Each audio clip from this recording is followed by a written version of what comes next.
Bien, entonces, bienvenidos todos aquí a su podcast. Aquí tengo un invitado, un amigo mío, Aramis. Él es internacionalista y es un buen amigo que conozco desde hace años, que sabe bastante de política internacional, en general, mucho de la local y pues es un buen colega. Entonces, bueno, vamos comenzando aquí este podcast. Entonces, amigo, Aramis, ¿cómo estás? Charlos, todo bien, todo bien. Muchísimas gracias por la invitación. En serio, es un halago que me invites, porque sí, yo sé que estos proyectos son importantes, son personales, son pues el bebé de cada quien, ¿no? Y quiere el éxito y que me incluyas, es un gran halago para mí. Te lo agradezco muchísimo. Espero poder aportar algo con lo que sé, con lo que tengo de experiencia, que a lo mejor no es mucha, no soy muy viejo, no trabajo ahorita en industria, pero llegué a estar como analista financiero y tengo algo de experiencia y tengo muchos conocidos en cuestiones de logística local, etcétera, comercio local también, tenemos algunos conocidos que están también mutuos, Correcto. que están en esos aspectos, entonces pues sí, algo le sabemos aquí, como un ciudadano de a pie que se trata de mantener informado, ¿no? Excelente. Bueno, y pues amigo, siempre pensé en ti, así también Muchísimas gracias. para pues hablar un poco de política internacional. A veces hemos tenido ciertas pláticas ya o discusiones sobre el panorama internacional. Y yo creo que a las personas y a la gente que escucha este podcast, pues le podría interesar también y sobre todo, pues visto desde una forma más práctica y más entendible. Entonces, yo te quisiera ir preguntando, por ejemplo, ahorita en el regreso de Donald Trump, ¿cuál es tu percepción general hacia él, hacia Donald Trump? O sea, ¿qué opinas tú de Donald Trump? Como, Fíjate que entre más escucho y más sé sobre Donald Trump, entre más veo lo que hace, menos lo entiendo. Y no es necesariamente por algo bueno o por algo malo, sino que es, pues sí sigue siendo un enigma, sobre todo para la gente que pues estudiamos nuestra carrera en los años que la estudiamos en 2000 y algo, cuando ya nos había dicho Fukushima que ya se había acabado la historia, etcétera, ¿no? O sea, claro, los que crecimos en esos 90s, en esos 2000s y que nos dedicamos a estudiar esto, ¿no? O sea, todos dijimos, ya, la racionalidad va a ser lo que va a pasar ahora, sí, cada quien, el interés nacional, etcétera, pero un solo sistema, el comercio internacional, todos creímos que ya se había acabado, ¿no? Ya, fin, tantano. es correcto. Y entonces viene alguien como Donald Trump y por un lado, digo, si nos ponemos a pensar el interés nacional de Estados Unidos, pues la cuestión del el comercio global, etcétera, estaba en su interés, ¿no? Mantenerse como el hegemón y tratar de mantener el mercado como un camino viable, ya sea para los aliados, incluso para los rivales, los potenciales rivales, ¿no? O sea, cuando la apertura de Rusia, primero con Boris Yeltsin, etcétera, o sea, la idea era esa, ¿no? Pero estaba en el interés de Estados Unidos. Y ahora, a lo mejor el interés de Estados Unidos con una China que cada vez comercia más y más y cada vez acapara más el mercado, ya sea como consumidor o como vendedor y proveedor, a lo mejor ya no está tanto en el interés estadounidense, ¿no? A lo mejor a eso es a lo que se refiere Donald Trump al querer ver la balanza de, o sea, bueno, al querer ver de que los gringos compramos mucho, pero no nos compran mucho a nosotros. No, esa es a lo mejor la idea de él, ¿no? El otro día que estaba diciendo, por ejemplo, de que, ¿cuándo fue? Creo, pues ya era presidente, ya había tomado posesión, fue hace unos días, que dijo, oye, pues yo en Estados Unidos veo, ahí en Nueva York veo mucho Mercedes-Benz, mucho BMW, pero acá llego a Berlín y no veo ni una camioneta Ford, etcétera, o sea, también, o sea, es la idea simple de verlo, que creo que esa es la mayor fortaleza de Donald Trump, de hecho, que todo lo hace muy simple, Y muy cínico, ¿no? muy simple, muy cínico. Y es la cosa que le gusta a muchos gringos en realidad, a muchos americanos, esa es la cosa que les gusta, que lo dice de una manera simple, que pues bueno, eso en realidad es, ¿cómo decirlo? Es una instrucción del populismo general, ¿no? Simplificar las cosas de la manera más Oye, básica posible es para que la gente te lo compre. ese es un concepto bastante interesante, el populismo, y muy difícil de definir. O sea, a veces que uno piensa siempre, populistas, o así, te imaginas Venezuela, te imaginas una persona radicalizada, generalmente socialista, así. Y cuando el populismo es un concepto mucho más amplio, difícil de definir, hay sus definiciones, cada uno las tiene, yo creo. Y yo también, si tú me lo preguntas, consideraría a Donald Trump un populista. Un populista, pero viéndolo en el sentido, creo yo, o sea, del concepto más burdo, quizá, del Sí, sí, entiendo. rico. Sí entiendo, sí entiendo. Pero sí, eso de Donald Trump y lo que mencionas precisamente de Estados Unidos, que parecía, o sea, o yo cuando me imaginaba hace años Estados Unidos, era el país que promovía las fronteras abiertas, que proponía o proponía el comercio completo entre los países, libre de aranceles. O sea, eso te imaginabas, ok, Estados Unidos, en muchos sentidos, un país, digamos, por así decirlo, libre en cuanto al comercio, en cuanto a aranceles, buscando, pues sí, ese capitalismo y esa comercialización de las cosas así completa. Entonces, uno era lo que pensaba, ¿no? Y ahorita resulta que pareciera totalmente lo contrario. Pareciera que el país que quiere esa libertad ahora fuera China. Exactamente. Aparentemente, o sea, como si hubieran intercambiado los papeles y Estados Unidos estuviera al revés, ahora bloqueando fronteras, poniendo aranceles, evitando el comercio libre, digámoslo así. Que no estoy diciendo que sea lo mejor el comercio libre tampoco, pero como tú lo mencionabas, o sea, después al menos de la caída del muro de Berlín o en los 90 empezó ese boom de la comercialización y la búsqueda así pues como le llaman el capitalismo voraz, ¿no? Existe y ahora pareciera Estados Unidos estarse retractando o dando un giro de 180 grados a su política. Rosa. Y por ejemplo, eso que dices ahorita, que ahora China que parece que se voltean los papeles y eso es clarísimo lo que se ve, por ejemplo, ahora en Davos, que fue hace como una semana, me parece, hace una semana, 2 semanas. Justamente lo que decía uno de los periodistas de The Economist que fueron, es que, o sea, escuchabas hablar a Estados Unidos, al enviado de Estados Unidos, y hablaba sobre protección, sobre la protección del mercado y de la industria americana, y escuchabas hablar al chino y hablaba de que no, que el comercio debe de fluir más al exterior y que debemos de incentivar más inversión extranjera en los demás países y que China está dispuesto a invertir y que está dispuesto a que inviertan en China. O sea, es completamente lo contrario a lo que escuchabas hace apenas 10 años, que 10 años es nada, es absolutamente nada. Es nada y es mucho. Es nada y es mucho, sí, exactamente. Pero sobre todo, o sea, nosotros, pues de niños crecimos con, bueno, como de niños, clase mediero, mexa, niño creciendo en los 90s, crecimos con las bondades del Telecán, ¿no? Sí. Y Que ese es otro tema también, o sea, el Telecán ha sido bueno o ha sido mal. Pues de pena que le preguntes también, él ya es correcto. Pero, pero el punto es ese, ¿no? Que para nosotros a lo mejor, bueno, para mí al menos, yo sí te aseguro que ha sido un shock muy fuerte. Porque ese cambio tan radical de perspectiva a la apertura y a tratar de globalizar la cultura incluso, etcétera. Y ahora hay que no. Yo soy yo y yo quiero proteger lo mío de la nada. O sea, te digo, en menos de 10 años, en muchos aspectos, no nada más ahorita vamos a hablar de la cultura woke y todo eso, pero también el aspecto cultural, etcétera. O sea, muy súbito, ¿no? Muy de la nada. Sí. Vaya, muy, bueno, no súbito, sino porque no puedo decir que iba a ser inevitable, porque yo creo que no era inevitable, es una cuestión de la economía también. Siempre va a haber altos y bajas, sobre todo en comercio. Es correcto. Pero verlo como un juego de suma cero, como lo ve Donald Trump, como lo ve todo su equipo de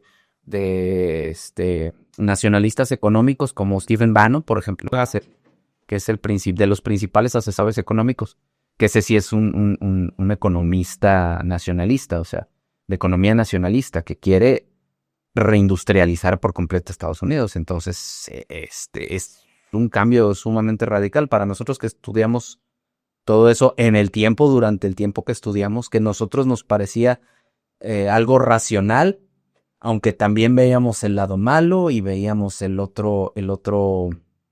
la otra perspectiva, ¿no? Que era un poquito más de, porque, por ejemplo, nosotros estudiando historia económica de México, por ejemplo, cuando vimos lo de sustitución de importaciones, lo de tratar de crecer el mercado en la industria nacional. O sea, todos ya conocíamos eso a lo mejor no de primera mano, porque a lo mejor estábamos muy chiquitos, eso ya estaba en su fase terminal en los 80s, cuando nosotros estábamos naciendo. Pero de todas maneras sí lo teníamos relativamente fresco, ¿no? Como una idea de dónde veníamos. Y el Telecán nos tocó, pues, básicamente crecerlo, ¿no? Entonces... Fíjate, últimamente, qué bueno que lo toca lo de sustitución de importaciones. Están hablando en diversos foros, así para la gente, así que ve estos foros de es la hora de opinar y todos estos, ¿no? Y digo, algunos me parecen bien, otros me parecen bastante malos, pero siempre manejan ellos, o sea, defendiendo mucho el neoliberalismo y cuando uno estudiaba, así, de dónde veníamos, como tú decías, la teoría económica y que hablábamos de las estrategias de sustitución de importaciones, lo veíamos como el gran error de México. Lo bueno que ya tenemos el Telecán que nos abrió los ojos así. Exacto. Y digamos, te satanizaban, ¿no? Esa parte así de decir, ay, es que es malo la sustitución de importaciones. Y cuando ves que Estados Unidos lo está haciendo, o Canadá, ahora que le impusieron aranceles, que Canadá dijo que solo vamos a comprar productos canadienses, o sea, o de otros lados, pero no gringos. ¿Tú qué opinas de eso? O sea, ¿tú cómo crees o esa idealización que nos hicieron de que era algo malo, que venimos de ahí y hemos progresado al Telecán? ¿Es malo o tú no lo ves como que sea algo malo? Por ejemplo, la estrategia de sustitución de importación. Yo no creo que sea malo necesariamente la estrategia de sustitución de importaciones. Sería muy dolorosa, sobre todo para nosotros hacerlo ahorita. Eso sí, dolorosa y costosa. Pero, por ejemplo, no sé si llegaste a leer el Plan México de la presidenta Sheinbaum. No tiene realmente un plan de sustitución de importaciones porque sigue hablando sobre traer empresas para tratar nosotros de seguir exportando porque aunque tenga aranceles, en teoría la producción, el transporte sigue siendo más barato, más conveniente para ciertas empresas, para ciertas industrias, venirlas a hacer a México todavía, ¿verdad? Todavía. Pero te digo, la cuestión es, todos los sistemas económicos y todas las estrategias tienen su lado bueno, su lado malo. Ahora, algo que los economistas más mainstream, que de hecho lo odian, y que hay una frase de hecho de la economía mainstream que es, la mejor política industrial nacional es no tener una política industrial nacional. O sea, dejar que el mercado lo haga todo, neoliberalismo. Esa es una frase, esa es la frase más burda del neoliberalismo de la economía mainstream, ¿no? Dice, hay algunos por ahí, o sea, que dicen, el neoliberalismo es una, ¿cómo menciona? Algo así como que una ideología, dice, de tontos o no me acuerdo, algo así como de ignorante, entonces no me acuerdo cómo lo manejan. Sí. Dicen por ahí, o sea, no lo sé, digo, algunos la defienden. Te digo, pues, es que, o sea, como dices tú, el capitalismo ahora, todos los extremos y todos los sistemas, bueno, los extremos sobre todo, pero cualquier sistema tiene sus cosas buenas, tiene sus cosas malas. Y yo, por ejemplo, full disclosure, no soy gran simpatizante de Andrés Manuel López Obrador, pero tenía una de las mejores diagnósticos para la economía mexicana, que era que el mercado no puede sustituir al Estado. Y yo en ese aspecto sí soy más keynesiano, que el Estado no debe de controlar el Estado, pero sí debe de tratar de establecer los intereses del Estado en el mercado. Es correcto. Sí. Yo considero que ese tipo de balance es lo óptimo. Claro que cada quien va a jalar agua para su río, siempre, ya sea la burocracia, ya sea el sector industrial, el sector privado, eso siempre va a pasar. Somos seres humanos, somos egoístas por naturaleza, pues también tenemos que tomarlo mucho en cuenta para todo, incluso tomando lo bueno y lo malo de cualquier sistema. Pero la cosa es esa, o sea, el mercado, y es cierto, el mercado no puede sustituir al Estado, nunca, porque sí, o sea, el neoliberalismo como tal, dejar que todos hagan lo que quieran en un mercado que está completamente desregulado, no tiene ningún sentido. Incluso, o sea, los Estados Unidos durante muchos años, claro que, por ejemplo, Donald Trump te digo, lo extraño de todo el asunto, que te digo que por eso casi no entre que lo entiendo y no lo entiendo. O sea, Donald Trump también tiene una bandera con el sector de negocios de Estados Unidos, tiene una bandera de desregularización del mercado. Todo lo que pueda regularizar, lo va a desregularizar. De hecho, el vicepresidente, bueno, ahorita hablando ya más profundamente, hace tiempo Biden puso a una señora a regular cierto mercado en Estados Unidos, dentro del Congreso estadounidense, y haz de cuenta que J.D. Vance dijo, eso sí me gusta, porque Vance es como que un poquito más del lado de regularizar el mercado en favor de los trabajadores de los trabajadores americanos, perdón. Y pero Trump no, Trump con los de negocios sí les dice, no, lo que necesitamos es desregularizar más el mercado, y es lo que quiere el businessman promedio americano, ¿no? Sí, es O correcto. sea, más libertad en el mercado. Pero es lo que te digo, o sea, por un lado está eso, pero tampoco quiere comerciar de manera libre afuera, o sea, no quiere que externamente esté desregularizado, no quiere tener más control sobre el mercado global como tal, pero dejarlos hacer lo que tú es extraño, es muy extraño, es neoliberalismo, pero al mismo tiempo no lo es. Bueno, es que yo creo, y para la gente a veces que lo piensa también lo digo, yo creo y lo que he visto, es que, por ejemplo, cuando piensas en un estado, el neoliberalismo piensas en Estados Unidos, pero nunca ha sido un estado realmente o completamente neoliberal y nunca ha tenido una completa regularización del estado. Siempre ha protegido a la industria automotriz, siempre ha rescatado empresas cuando están en quiebra, como Ford, como Chevrolet.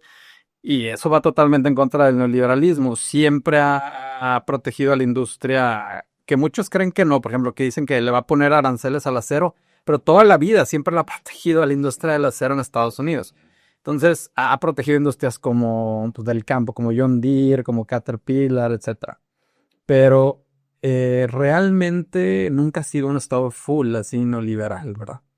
Estamos de acuerdo en eso, ¿no? Nunca lo ha sido, pero a la vez sí pregona que otros países lo sean. Entonces, esa es la contradicción extraña. O sea, ellos buscan que México sea completamente también, por muchos años lo han hecho, que se desregularice el petróleo, etcétera. Que no se protejan las industrias, pero ellos no lo hacen. O sea, ese ha sido ahí el dato curioso. ¿Me explico?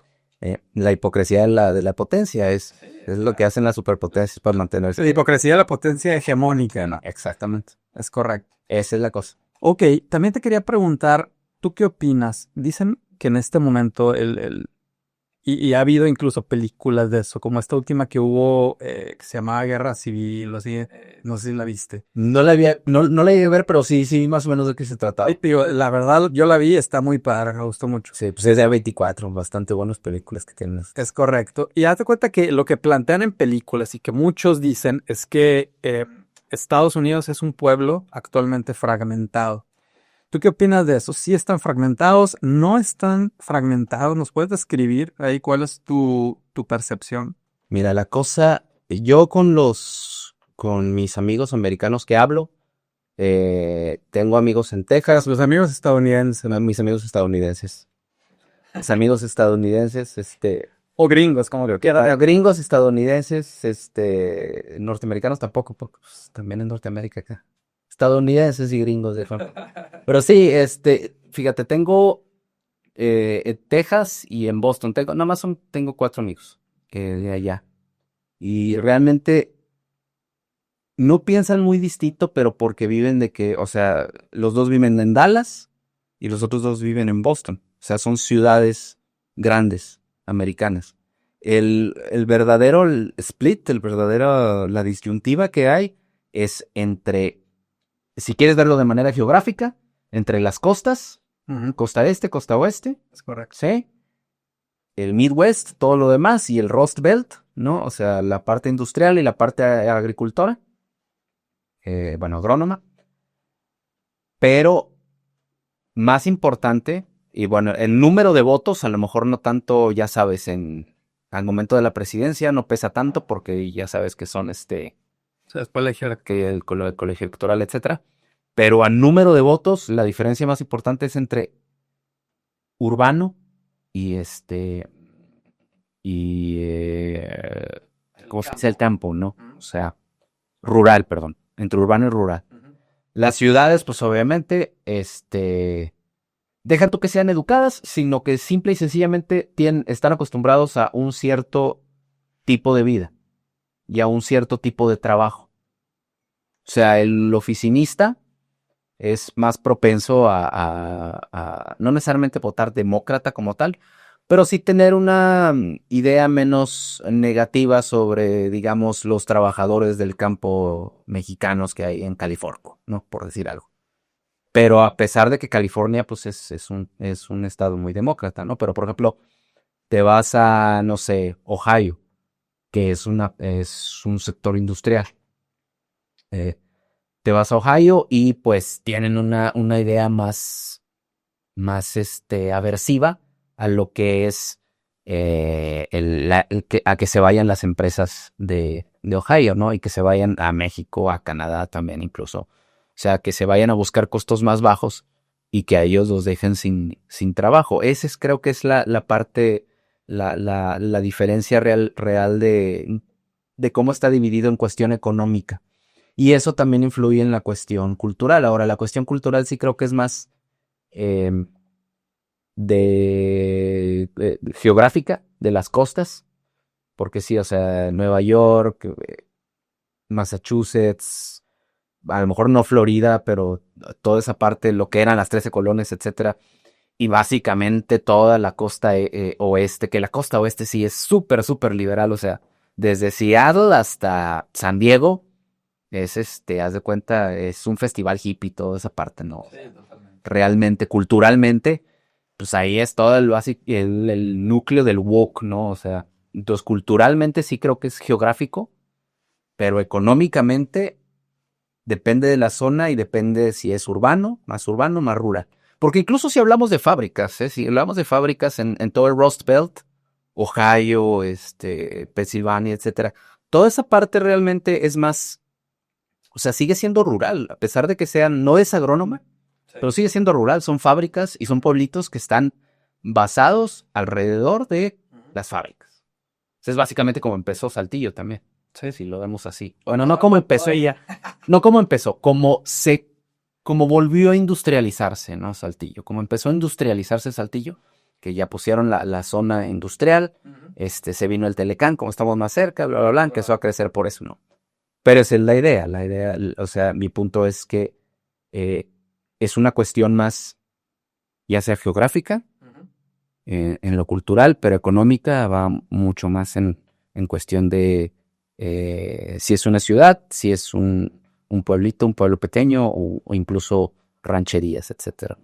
Me parece que ese es lo fundamental de la separación de la sociedad americana ahorita. La sociedad estadounidense ahorita. Es correcto. Entonces dices que no es más de norte a sur, sino dices de este a oeste. Tú ves más la separación en ese sentido, ¿verdad? Sí. Y entre el campo y lo que es la ciudad, las ciudades más pues, industrializadas, digamos así.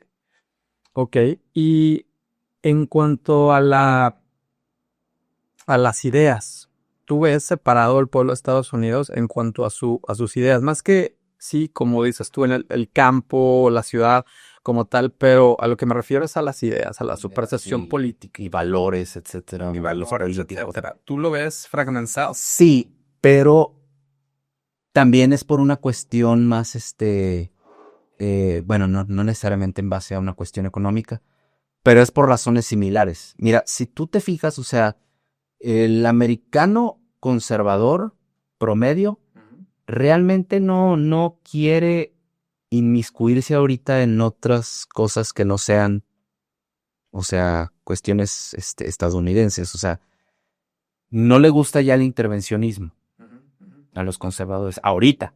Pero hablemos como, por ejemplo, a principios de los 2000 con George Bush, sí, que era el que más se quería estar interviniendo, ¿no? En otros lados en ese momento. Ahora, en ese momento, para Estados Unidos era relativamente más fácil porque seguía siendo el hegemón. Ahorita ya ponle tú que China no está al tú por tú, pero ya no puede andar sin tanto cuidado, ¿no? Sobre todo si se va a ir a meter a Asia o etcétera. ¿Qué es lo que quieren hacer ahorita, no? Pero bueno, al rato hablamos de eso también, lo del pivote a Asia. Pero en cuestión de valores, por ejemplo, hace tiempo vi una encuesta que decía que muchos jóvenes conservadores o liberales, etcétera, estadounidenses ya no creían tanto en la democracia o en que sí lo he citado. La percepción de la democracia en Estados Unidos que era así récord baja. Sí, o sea, récord baja. Y para que hables de que cuando los gringos eran de que el icon of democracy, según ellos. Paladines de la Sí, democracia. y eran, o sea, y se vanagloriaban de serlo, se sentían orgullosísimos. Y ahorita es como que, pues, a lo mejor. A lo mejor no hay democracia. Siempre no hubo. Vale. También es. Esa es la cosa, ¿no? También te digo, es igual de choqueante para nosotros que crecimos con todas esas cosas. Sí, Que nos vivieron diciendo todo eso. sí, crecimos también en esa idealización de los gringos. Sobre todo que vimos de y sobre todo estando al lado de Estados Unidos, ¿verdad? Estamos aquí en México y teniéndolos al lado siempre es idealizarlos, ¿no? De alguna manera. Sí, y nos salpican toda la propaganda, etcétera. Pone tú, si quieres pensar que es propaganda, pone tú que algunos sí se la compren, que algunos americanos estadounidenses sí realmente se la compren, y que gente fuera de Estados Unidos también se la compren, va. Pero, pues, haciendo un análisis, pues hay de todo, ¿no? O sea, realmente hay de todo. No puedes decir realmente que los estadounidenses tienen valores universales ya. Esa es la cosa. Más allá de si hay una división clara de valores o de ideas, ya no puedes decir que son universalmente americanos. Sí. No. O sea, por ejemplo, creo que nosotros los mexicanos tenemos la Virgen de Guadalupe y la Selección Nacional como valores universales realmente. No sé. Porque tenemos muchos comunistas, tenemos muchos hipercapitalistas, tenemos muchos socialistas, tenemos demócratas, tenemos gente que quiere regresar al imperio de Maximiliano. O sea, tenemos de todo. Pero valores universales realmente mexicanos son el guadalupanismo, la Selección Nacional. Sí, es verdad. La neta. Y también decepciones generales, porque es una gran decepción. Exactamente, esa es la cosa. Pero, o sea, bueno, viéndolo acá, ¿no? Los americanos ahorita realmente, más allá de que les guste la bandera, sea algo universal, o sea, se pelean por todo. Ya ni siquiera saben qué aliados están apoyando, a quienes no. Cuando antes era Israel, siempre 100%, ya tienes muchos gringos que no quieren apoyar a Israel, ya también, que bueno, en general, sí, yo creo que todo el mundo está pasando. No, sí. En Estados Unidos. Sí, también, o sea, bueno, hablando es otro completamente muy pesadote, pero pues hablando de hechos recientes también, o sea, Israel, lo que sí nadie puede negar es que cuestión de relaciones públicas no se ha hecho ningún favor tampoco, entonces, sí, pero es la cosa, o sea, hace nada más, ponle tú, ¿qué te gusta? 10 años, como te digo, que no es mucho, pero también es mucho al mismo tiempo. No ibas a pensar que un congressman gringo se pusiera a hablar en el Congreso de Estados Unidos de que lo que estaba haciendo Israel estaba mal y que decía que no le voy a decir la palabra porque pues te vacían así. La palabra que sí. Pero es la cosa, o sea, ¿hace cuánto no te lo hubieras imaginado hace 10, 15 años? En ningún momento, y que o sea, por ejemplo, que sea Bernie Sanders, que es judío, que es un congressman judío, o sea... Oye, es impresionante ver catedráticos de Estados Unidos, judíos, hablando precisamente, o sea, en contra del Estado de Israel, ¿verdad?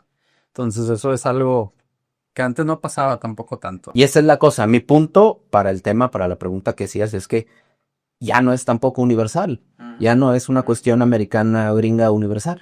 Oye, ¿no te parece que, esa es mi pregunta también, que el pueblo de Estados Unidos está fragmentado, pero en muchos sentidos, tanto como lo mencionabas, entre este oeste, entre republicanos y demócratas, bueno, entre ideologías también, como por ejemplo pensar en Israel, no Israel, o sea, en muchos sentidos, o sea, hay muchas fragmentaciones y de grupos no pequeños, grandes. Sí, o sea, Y que muchos grupos coinciden, tampoco son mutuamente excluyentes entre sí, entre ideas. Sí, Pero sí. Bueno, y también te quería preguntar esto, y porque estamos con Donald Trump, te quería preguntar por la cultura, lo que se llama la cultura woke. O sea, ¿cuál es tu percepción acerca de eso en relación con Trump? O si esa cultura woke misma llevó a Donald Trump a la presidencia otra vez sin darse cuenta. Y los juraron destruir, pero terminaron llevándolo a la presidencia. O sea, no sé. ¿Cuál es tu percepción en ese sentido? mira, bueno, primero, en lo personal, yo realmente, en lo social soy bastante liberal, ¿eh? O sea, realmente yo no le tengo tanta aversión a lo woke. Sí creo que a veces se pasan, varias veces se pasan, y eso es lo que también empuja al otro lado, o sea, es la regla del péndulo, ¿no? Entre más empujes de un lado, más fuertes te van a venir a empujar del otro, o sea, esa es la cosa. Ahora, sí creo que ayudó bastante, pero no es necesariamente porque woke Hollywood se haya puesto a hacer eso, sino porque los demócratas mismos se casaron con la idea de la guerra cultural. Sí. Bueno, los republicanos también, pero los demócratas, vaya, era lo único que le tiraban. O sea, no tenían otra cosa, o sea, nada más era la cuestión del DEI y todo eso, y era su bandera, y era la única bandera que tenían. Por lo menos era la única bandera que sabían comunicar, sí, o que querían comunicar. Porque si bien, por ejemplo, Biden perdió a mucho del voto trabajador, del voto obrero estadounidense, a pesar de que él sí ha sido recientemente de los presidentes gringos que más apoyaron a las uniones y a los sindicatos en Estados Unidos. Fue relativamente sindicalista, de nuevo, para ser un político gringo, ¿no? Y es lo que hablamos de los valores. Ya el capitalismo como tal, ya no tampoco es un valor universal gringo, ¿no? O sea, ya también hay muchos tirándole al neoliberalismo y al capitalismo dentro de los Estados Unidos. Pero el punto es ese. Yo creo que el Partido Demócrata fue perdiendo eso y quedó tan debilitado porque se casó con la idea de la extrema izquierda de la guerra cultural. Sí. Y creo que la epítome de lo ridículo que es eso, que mira, te digo, yo no estoy en contra de que más representación y más representación femenina, de distintas razas, distintas religiones. Yo no estoy en contra. Mientras la historia esté buena, a mí me gustan las películas y etcétera, los libros, series, etcétera, mientras estén buenos. Si es negro, si es blanco, etcétera. Sí. Nomás no me digas que es un documental histórico y me vengas a poner a Cleopatra Negra. O sea, ese es el problema, ¿me entiendes? Sí, no me digas, es que sí, es súper histórico. ¿Y sí, cuál era la fuente? Que la abuelita de la señora le había dicho que Cleopatra era negra. Bien. O sea, ahí también es donde ya rompen pues una base creíble, ¿no? De lo que estás viendo. Y hablando de eso, no sé si vieron algunos, y yo creo que salieron memes, así que decía la nueva serie de Netflix y salía, por ejemplo, era sobre Adolf, ¿no? O sea, lo de la Segunda Guerra Mundial y todo, y salía el tipo acá, no me acuerdo, era Will Smith, o sea, que y salía así con los bigotes, ¿no? Sí. Digo, era un meme, pero puede pasar. Es que sí, de repente sí se pasan, o sea, y no nada más es en Hollywood, en general también en videojuegos, pues que a mí me gustan los videojuegos también, recientemente han habido muchas quejas de eso. Yo te digo, realmente a mí no me molesta, siempre y cuando el producto sea bueno. El problema es cuando eso es ese es tu punto de venta. Claro, sí, ese es tu punto de reacción de que, oye, es que tienes que ir a verla porque es súper diversa, porque es súper inclusiva. Ese es mi problema. Y la epítome de esa mierda es Emilia Pérez. Que bueno, que mira, yo no la he visto. Yo no la quise ver. Incluso si me hubieran dicho que es una genialidad, yo no lo hubiera visto nada más porque es un musical. La verdad no veo musicales. Yo no veo ni Joker 2 he visto, ni Wick, nomás. Sí, a mí tampoco me interesan. Los musicales nomás no. Y no es por nada, no tengo nada en contra de los musicales, sé que pueden ser muy buenos y todo. Pero la cosa es que nomás, o sea, la gente se pone a bailar y a cantar y a mí me desconecta el cerebro, entonces ya no le entendí. Pero bueno, es una cosa, o sea, la manera en que es que son trans y es México, pero la hizo un francés y es un mishmash de mierda que nadie sabe lo que está pasando, pero como tiene todas los checkmarks. La élite a Hollywood, ¿no? Ponla y dale el premio y mínimo. Oye, ¿y también qué opinas de eso? O sea, de la relación que tiene Donald Trump con las... Y ahí va. La cosa es que, te digo, el Partido Demócrata casándose con todo eso, y se casó tanto con todo eso que siempre veías puro político demócrata en programas de Late Night, Jimmy Kimmel y Stephen Colbert y todos estos güeyes, nomás veías a políticos demócratas casados con eso. Después ya Fox News sacó su respuesta, que fue bastante más popular también. No me acuerdo cómo se llama el tipo, pero sí, o sea, sacó su respuesta de un late night de comedia, pero conservador. Y la cosa es que, o sea, Trump supo aprovechar, bueno, Trump y su equipo, o el equipo de Trump, supo aprovechar realmente pues que los demócratas y la gente que tiene en Hollywood pues, estaban completamente en su burbujita, ¿no? En su burbuja de costas, como te digo, culturalmente me parece que sí es una cuestión más de las costas. pero supieron aprovechar eso. O sea, el otro día escuchaba a un señor de que sí, pues es que, o sea, está muy bien que estén muy educadas las mujeres de mediana edad y que trabajen cool y todo, pero hablándoles nada más a ellas no vas a ganar nunca una elección. Esa es la cosa. Y no tiene nada de malo, te digo, está bien. Y que te preocupes por seguir avanzando los derechos de las mujeres, por querer, si tú tienes tu agenda y tú crees en tu corazón que los derechos trans, los derechos LGBT, que las minorías necesitan más espacios, todo eso está perfecto, está bien. Y si es tu bandera, está bien. Y hay gente que te la va a comprar y todo. Pero nada más hablando de eso no se ganan elecciones. Y es algo que el Partido Demócrata nunca entendió y que seguía pensando también, a mí me parece, en una cuestión de divisiones étnicas, de divisiones étnicas y raciales. De que, mira, los negros y los mexas siempre van a votar con nosotros.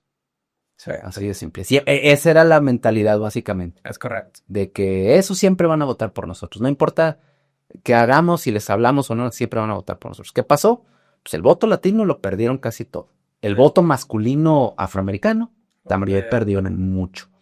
¿Por qué? Porque no les hablaron como personas americanas, como personas estadounidenses con intereses de otro tipo. Y que eso suena bastante contradictorio, porque yo creo que el que no crea o no sepa que Donald Trump es un white supremacist, o sea, Sí, no está leyendo nada. no está entendiendo nada. No le está poniendo la atención que tiene, porque sí lo es. Pero la cosa es que, incluso siendo white supremacist, el güey le habla a la gente como gente. Como Es que ese cinismo promedio. donde habla la neta, o sea, lo que es. Es eso. O sea, ese cinismo al extremo, pero donde te está diciendo, o sea, voy a hacer esto, te va a ir mal, pero lo dice Sí. y no le importa. Sí, sí. Y pues la gente se lo cobra y se lo compra por eso. Ahora, los demócratas no le hablaron al trabajador mexicano de segunda generación, o sea que ya es ciudadano americano, no le hablaron a ese como trabajador, Es correcto. sí, como ciudadano americano. Le hablaron a lo mejor como, Latinx, y hablamos español, y o sea, eso no les importa. Yo lo que quiero es un trabajo bueno y ganar más dinero para mi familia y que no haya tanta inflación para poder alimentar a mi familia. Me da igual qué color de piel tengas o si hablas español o no. Es correcto. Pero nunca les quisieron hablar de eso. ¿Por qué? Porque siempre se casaron con la idea de la cultura, de la guerra cultural y que eso les iba a ganar elecciones y no. Y hablando de elecciones también, por ejemplo, ahora con Donald Trump, ¿qué opinas de los elementos que invitó a su gabinete? Y con esto me estoy refiriendo, te voy a decir algunos. O sea, Elon Musk, ¿cómo se llama este que es mexicano pero gringo? O sea, sí que salía en telenovelas, ¿cómo se llama este tipo? Verástegui. Verástegui, Que lo quieren de presidente mexicano, a ver. sí, o sea, de las elecciones pasadas de Sheinbaum creo que se había querido lanzar y no alcanzó las encuestas, pero mira, dale unos años, sabrá Dios cómo estemos, porque pues de por sí todo cambia bien rápido ahorita. Pero ¿qué opina de esos elementos? O sea, de este tipo de elementos, el Big Tech, o sea, que sería Elon Musk, Verástegui, pues para los latinos, ¿verdad? Se supone. Steve Bannon, o sea, yo creo que el pueblo estadounidense que busca radicalizarse a ideas más de derecha, económicas, etcétera. Y también que es cubano, ¿cómo se llama? Marco Rubio. Marco Rubio de... ¿Qué opinas de esos 4 elementos? Y ¿cuál es tu percepción de ellos? Quisiéramos también saber eso y pues no sé, o sea, se alinean muy extraño. Por ejemplo, si te acuerdas, y lo voy a mencionar hace poco, que Elon Musk hace pues, un saludo así, pues ya sabe cuál saludo, no, hace así, y ellos lo siguen, ¿no? Y claro, o sea, yo creo que lo siguen como para evitar el impacto negativo que tuvo Elon Musk al hacer el saludo, ¿no? Así de derechas, nazis, ¿verdad? Bueno, igual baneamos eso que dije, pero de derechas, y que lo defienden diciendo, es que era el saludo romano, que no hay prueba, no existe la prueba histórica del saludo romano que haya sido así, es por una pintura que hicieron en 1800, 1700, y se supone que eso pasó hace 2000 años, o sea. Por lo general, incluso películas, fíjate, películas, Gladiador, etcétera, siempre es así o así, Sí. Y luego, pero no es así, No, así. Claro, y lo más extraño de todo esto, o sea, que ellos intentan defender, pero lo que ellos no entienden es que también ese grupo, en Alemania, también los tomaron, o sea, el saludo, o sea, de ahí viene, o sea, Ese es me explico. Y el Reich, el el imperio. Reich lo tomó de ahí mismo, ese saludo, el supuesto saludo romano. Y por otro lado, pues ellos ya lo adoptaron, o sea, ya no piensas que es el saludo romano, tú sabes de dónde viene ese saludo y a quién pertenece. Entonces, y fíjate cómo también empezó a salir ahora Verástegui y los otros también haciendo de Steve Bannon de ese saludo, así como que para, ay, no, estamos en la misma onda y es que mi corazón va y no sé qué, no sé qué jalada, ¿no? ¿Qué opinas de esos elementos y esas alineaciones, ¿no? ¿Qué hacen? Pues definitivamente son pues, de ultraderecha clásica, ¿no? O sea, eh, es gente que realmente... Bueno, no sé si en serio estén buscando alguna especie de limpieza, Sí, claro. etcétera, que quiero pensar que no. Uno ya no sabe, pero quiero pensar que no. El caso es que lo que sí quieren, o sea, es concentrar el poder, ¿no? Como lo hace de manera corporativa, Claro. como lo ha hecho siempre ese tipo de movimientos de la F y el movimiento de la N, ¿no? Etcétera. Pero, por ejemplo, o sea, Musk creo que es el más impactante y hasta ahorita el más importante. Porque dice, no, bueno, pues es el secretario de Estado, está el vicepresidente, etcétera. Pero, o sea, ¿quién va a tener más poder que el cabrón que anda perdón, puedo decirlo, no, Sí, pero sí, está bien, digo, esa palabra no la van a las... no les molesta, sí. Pero sí, ¿quién va a tener más poder que el cabrón que anda cortando el Estado? A diestra y siniestra, al gusto que le dé al niño nada más porque no le gustan cualquier cosita de gasto que vea, que según esto es gasto innecesario, no sé. El otro día ya, según esto se equivocó porque cortó uno de ayuda a... creo que era investigación en contra del ébola o para desarrollar medicamentos contra ébola. Y luego ya salió y dijo, no, bueno, pues va a haber errores, ¿verdad? Según esto Pero ¿qué otra cosa no habrá cortado que el que no hayan investigado todavía? O sea, el punto es que el que más tiene poder ahorita en este momento, es ese güey, es Musk. Nada más por eso, por el Doge. Que, como odio que le haya puesto ese nombre. Yo amaba ese meme. Amo ese perro de Shia, güey. Le puse ese nombre a esa cosa. Pero bueno, aparte. Sí, o sea, la cosa es que si bien sí, o sea, los mismos demócratas y cualquiera de los estadounidenses que no sean muy fans de Trump te van a decir, sí, el Estado tiene sus ineficiencias. Todos los estados tienen ineficiencias. De hecho, el Estado está muy, hecho para tener ineficiencias, porque su punto es mantener las cosas andando. Pase lo que pase, obviamente va a haber ineficiencias, no es una cuestión por ganar dinero, es una cuestión porque las cosas funcionen, lo más que se pueda. Pero pues hacerlo así de tajazo, de la nada, que de hecho a mí me recuerda como, a lo mejor se van a enojar, lo siento, pero a mí me recuerda como al principio de su sexenio López Obrador, según querer terminar con el huachicoleo, simplemente cortó el suministro de petróleo. Sí, Todos lados. ¿Sí se acuerdan que tuvimos con H? Sí. ¿No? Y que tuvimos, exactamente, y que tuvimos también nuestros cortes de Toques de energía. nuestras faltas de energía y faltaba gasolina y todo. Es algo similar, pero pues acá con Musk me parece peor porque ahí de plano estás dejando sin trabajo a cientos de miles de personas. Decían, Esa es la cosa. decían ahí en algunas noticias, esto yo no lo corroboré, pero decían que cortó también así como que despidió a los empleados que estaban encargados del mantenimiento de ojivas nucleares. Sí, y cosas así. O sea, que es una locura. O sea, Que también sí es ineficiente porque pues siguen siendo sistemas de la Guerra Fría y necesitas tener a varias personas, gente pues de edad avanzada incluso que son los únicos que ya saben sistemas. O que saben ellos son los que saben la programación. Sí, que sí, y que para cambiar esos sistemas va a ser un desmadre y va a ser un gastote y etcétera, y va a tomar su tiempo, etcétera. Y que yo me imagino que pues, ha de tener su equipo de científicos de datos y checaron y dijeron, ay, mira, estos no sirven de nada, pues porque obviamente no lanzan realmente misiles nucleares, pero resulta que al mismo tiempo sí son importantes, ¿sabes? Entonces, por algo,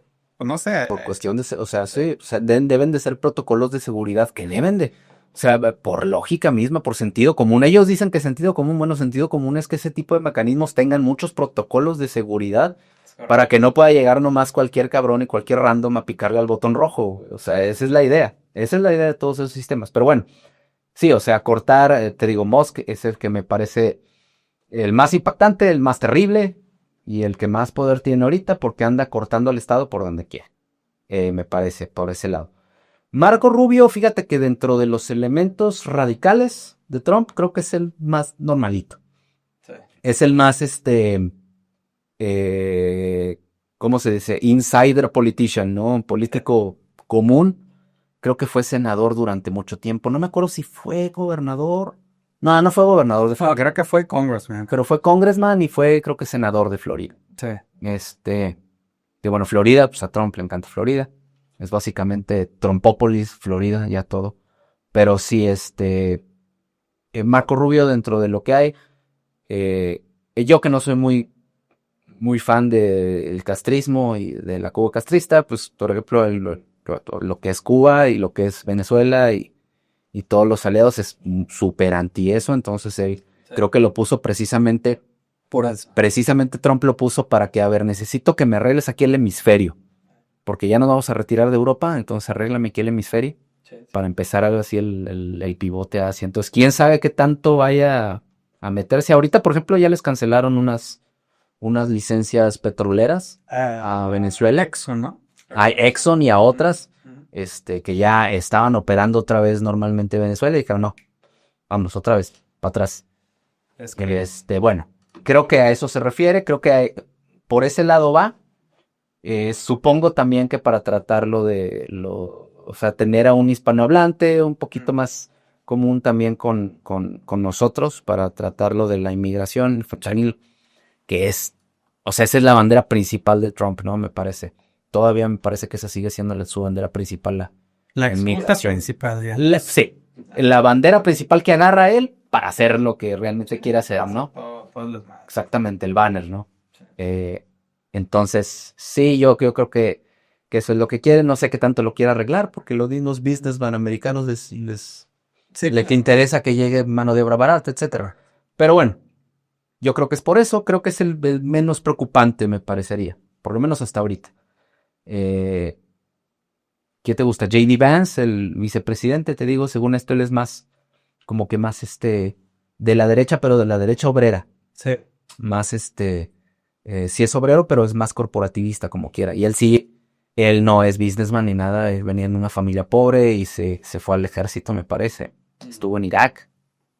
Y luego ya regresó y creo que había perdido su trabajo, o su familia perdió su trabajo, y por eso se metía a política. Entonces, él sí tiene una historia más de ese tipo. Okay. Pero pues es vicepresidente. Lo pones ahí para que sea la imagen. ¿No? Y es una buena imagen, te digo. O sea, niño pobre que de familia le perdió el trabajo y se fue al ejército. Y veterano.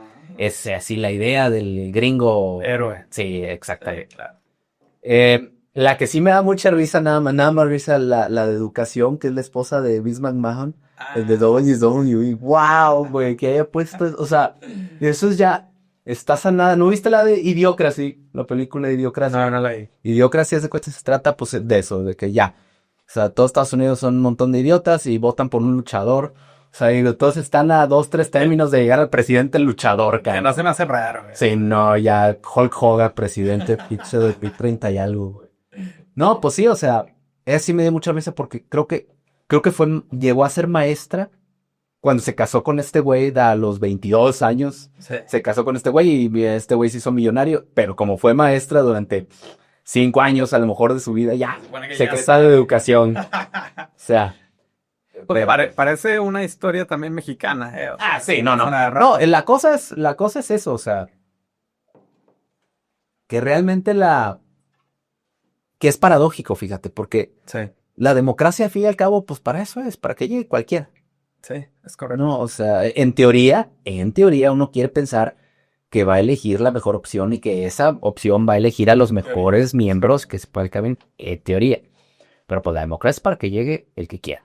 El que quiera, el que pueda, y el que la gente decida. Sí. Entonces, paradójicamente, pues sí llegó el que la gente decidió. O sea, es la cosa. Y ya que una vez que está ahí, pues sí que tiene que sea la esposa del güey que aparece haciendo cosas ridículas con camisa en tela, pues es un ciudadano y como tal tiene derecho a ocupar. Sí. Y lo digo, pero me da mucha risa porque pues sí, o sea, la señora creo que fue maestra durante un tiempo, me parece, y ya pues. Y ya pone se quedó de risa. Sí. Bueno, eso.